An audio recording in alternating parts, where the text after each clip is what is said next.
Saudara-saudariku terkasih, salam sejahtera untuk kita semua. Melalui video ini, saya ingin berbagi satu pengalaman iman bersama dengan Anda. Di tempat saya bertugas sekarang, saya mengenal seorang ibu yang membantu saya memasak di pastoran. Dia seorang yang sangat sederhana, tapi juga demikian bersahaja. Suatu ketika, saya mengajaknya untuk bercakap-cakap.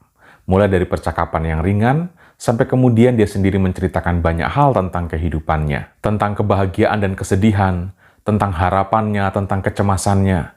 Sampai akhirnya ada satu pernyataan yang membuat saya sangat tertegun. Ketika dia berkata, "Bapak," demikian dia biasa menyapa saya kalau berdoa itu selalu menatap Yesus, menatap Tuhan Yesus yang tersalib. Saya selalu meminta kepada Tuhan Yesus, biarkan saya tetap merasakan sakit hati, biarkan saya tetap mengalami kemiskinan seperti ini, biarkan saya tetap disepelekan oleh orang lain. Karena dengan mengalami itu semua, saya merasa semakin dekat dengan Tuhan Yesus. Saudara-saudari, saya tidak sedang mengada-ada. Sungguh ini adalah real percakapan kami. Dan saat itu, saya tidak tahu mau berkata apa terhadap dia. Bagi saya, ibu ini sedang membahasakan sebuah iman yang sejati, yaitu kerinduan untuk selalu berada dekat dengan Tuhan. Sejujurnya, saya tertegun serentak bermenung tentang diri saya sendiri. Apakah dekat dengan Tuhan adalah sungguh sebuah kebahagiaan bagi saya? Sebab nyatanya saya lebih sering mencari dan mengejar kebahagiaan diri saya sendiri. Dan memang benar saudara-saudari, terkadang dalam hidup kita, lebih sering Tuhan itu menjadi sekedar sarana daripada sasaran. Dan betapa kita lebih sering terjebak untuk mengatakan bahwa kebahagiaan adalah tujuan hidup. Bahwa kebahagiaan itu adalah pilihan hidup. Akibatnya apa? Tuhan hanya diposisikan sebagai salah satu persyaratan untuk menuju kepada kebahagiaan itu. Kita mendekati Tuhan seminggu sekali di gereja, bukan karena kesadaran bahwa memang kita harus mendekatkan diri pada Tuhan, tapi hanya karena kita takut bahwa jangan sampai kita tidak mengalami kebahagiaan, kita tidak sehat, kita tidak mengalami keuntungan, kita tidak akan aman kalau kita tidak mendekatkan diri dengan Tuhan. Lihat saudara-saudariku, betapa tragis dan jahat sebenarnya kita ini.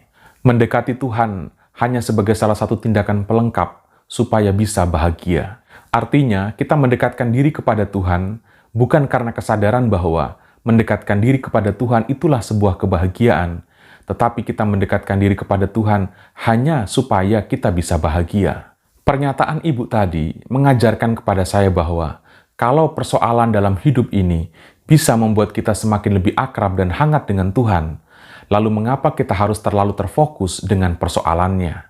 Ada banyak kesempatan kita bisa semakin lebih akrab dan hangat dengan Tuhan, tetapi sayangnya kita lebih memperjuangkan kebahagiaan daripada Tuhan. Saudara-saudari, sekalipun saya belum cukup lama mengenali ibu ini, tetapi saya memiliki kesan yang mendalam terhadap dia, sebagai orang yang penuh dengan kesederhanaan, sebagai orang yang setia dengan perkawinan Katoliknya, seorang yang tekun dan penuh tanggung jawab, penuh dedikasi terhadap gereja. Dari tutur katanya tergambar kerendahan hati dan bukan kesombongan.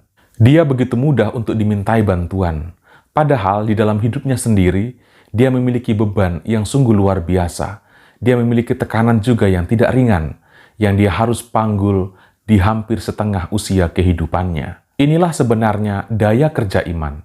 Iman bukan untuk mengubah situasi, tetapi iman untuk berbuah dalam setiap situasi. Di akhir obrolan kami hari itu, saya mengucapkan untuknya, "Ibu, bersyukurlah, sebab ibu menemukan arti sesungguhnya menjadi seorang murid Kristus." Dia hanya tersenyum sambil meneruskan mengiris bawang merah.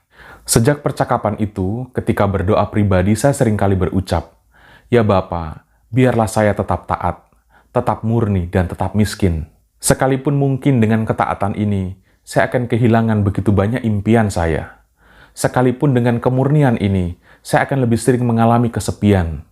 Sekalipun dengan kemiskinan ini, banyak keinginan dan kebutuhan saya tidak akan selalu mudah untuk dipenuhi.